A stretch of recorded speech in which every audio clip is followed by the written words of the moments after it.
So Josh, that is a definition, I think, of a hard-fought win, and but there aren't any games at this time of the season that are easy, are there?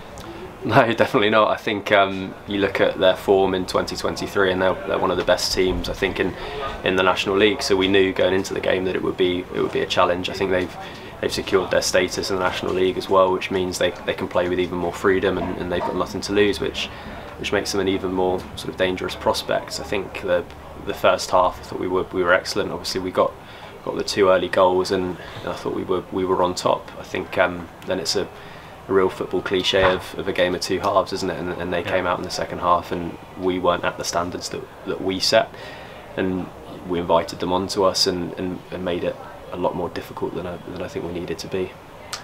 And I mean, we talked about it with Darren Sarll, but just a word on Reece Brown. Obviously, having had the bad experience with penalties, and then getting that and saying that, you know, the players went over and spent probably a bit longer congratulating them, often for goals, and the fans were obviously pleased as well. But you get an insight of that. What did that mean to the squad, or what does, you know, that seeing someone who's, you know, Darren Sarll likened it to Stuart Pearce, you know, it's that sort of just getting back on the horse, really, I suppose. Yeah, I think it speaks to Brownie's character that he wanted to take that penalty, and that it speaks to his skill that he was able to then execute and score it. I think he's incredibly well liked amongst the squad, not just because of his footballing ability, but also how he is as a person. I think he's fantastic, and he's a great person to have amongst the group. His work ethic alongside his footballing ability is great to have. So everyone was delighted for him. It's no less than he deserves. And I think, you know, you look at the first goal that he scored as well, the header from the corner, which you wouldn't normally expect to see him score. So yeah, delighted for him. I think it speaks to his character that he wanted to take it and stood up and scored. So yeah, really happy.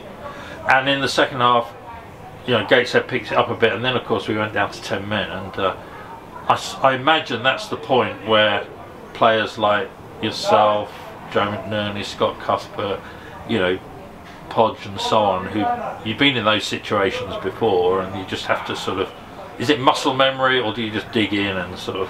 It's character, I think. I spoke about it with Brownie, but you need to then sort of call upon your reserves and your experience and everything like that to get over the line. I think it didn't need to be like that. I think if we'd have performed better for the period after the second half started, it could have been a lot more comfortable than that. But full credit to Gateshead, I think they caused us a lot of problems in that second half. So yeah, going down to 10 makes it really difficult, but I thought everyone worked really hard. Joe McNerney coming on off the bench was superb again, and that's really great to have.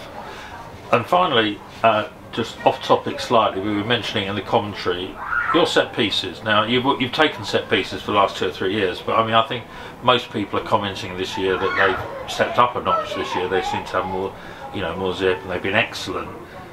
How did you do that? Have you specifically worked at it, or?